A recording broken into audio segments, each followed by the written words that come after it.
নমস্কাৰ, মই মিতালী কলিতাই আৰু এটা ৰেচিপি লৈ আহিছোঁ। মুৰ্গীৰ মাংসৰ ৰেচিপি, অতি কম সময়ত আৰু কম মছলাযুক্ত। এয়া প্ৰথমতে মাংসখিনি মই ধুই লৈছোঁ এটা চৰিয়াত। এয়া আলু ধুই থোৱা আছে, নহৰু, পিঁয়াজ। নহৰু আৰু পিঁয়াজখিনি মই মিক্সিত পিচি ল'ম। এয়া জলকীয়া আৰু লগতে এইখিনি জলকীয়াখিনি মই ধুনীয়াকৈ পিচি লৈছোঁ। আৰু এয়া হ'ল বুন ধনিয়া। আপোনালোকৰ ফালে কি কয়, বেলেগ কয়, মোক পিছত জনাব।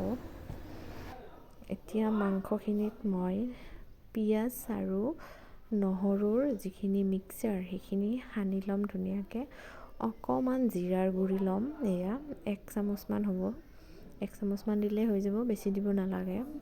মিঠাতেল অলপমান ধুনীয়াকৈ সানি ল'ম, লগতে ৰংগুড়া অলপমান 1 চামুচ ৰংগুড়া। এতিয়া এইখিনি মই ধুনীয়াকৈ মোহাৰি সানি ল'ম। এয়া দেখা পাইছে। তাৰপিছত কেৰাহী পাতি দিলোঁ, কেৰাহীটো গৰম হয়, মিঠাতেল দি দিলোঁ। মিঠাতেল গৰম হৈছে, এতিয়া পিঁয়াজ এটা ধুনীয়াকৈ কাটি লৈ ভাজিব লাগিব। 2টা তেজপাত, এয়া ধুনীয়া গোন্ধ এটা ওলাব, সেইকাৰণে এতিয়া মাংসখিনি বহাই দিয়া কথা। আৰু এতিয়া মাংসখিনি ধুনীয়াকৈ বহাই দিম। তাৰপিছত তেলৰ লগত যাতে সমানে মিক্সাৰ হয় সেইকাৰণে ধুনীয়াকৈ লাৰি দিব। কেৰাহীটো ধৰি পৰি যাব পাৰে, মই ধৰিব পৰা নাই, মোবাইল ধৰি আছোঁ। এয়া ধুনীয়াকৈ নিমখটো দি দিব আপোনাৰ সোৱাদ অনুসৰি, কোনোবাই বেছি খায়, কোনোবাই কম খায়।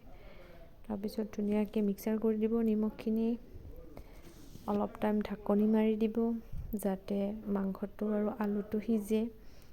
5-10 মিনিট এনেকৈ ঢাকনি মাৰি দিব। 5-10 মিনিট, গেছটো কমাই দিব, নহ'লে দৈ যাব পাৰে। এয়া 10 বা 7-8 মিনিট হৈছে মোৰ। এয়া পানী উঠিছে, দেখিছে। পানীখিনি শুকাব লাগিব, সেইকাৰণে আৰু অলপ টাইম ঢাকনি মাৰি আৰু অলপমান সিজক।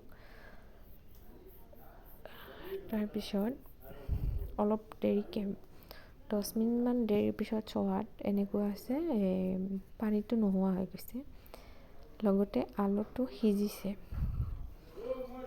পানী নাই,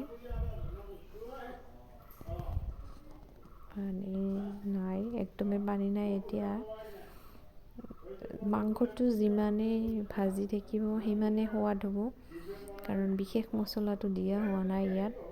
অকল পিঁয়াজ, নহৰু, আদা থাকিলে দিব পাৰে। এয়া মই যেতিয়া মাংসৰ পানীটো শুকাই যাব তাৰপিছত অলপমান 1 গিলাচ বা 1 কাপ, 1 গিলাচ নহয় 1 কাপ পানী দিব, দি আৰু ভাজিব। ভাজি কিনে সেইখিনি পানীও শুকাই দিব, ভাজি থাকিব ধুনীয়াকৈ। তাৰপিছত যদিহে আঞ্জাৰ জোল বনাব লগা হয় পানী দিব। মই এয়া পানী দিছোঁ। এতিয়া এইখিনি কমেও 15 মিনিট উতলিব লাগিব। তাৰপিছত এয়া মোৰ আঞ্জা ৰেডি, মাংসৰ জোল। থেংক ইউ ভিডিঅ'টো শেষলৈকে চোৱাৰ কাৰণে।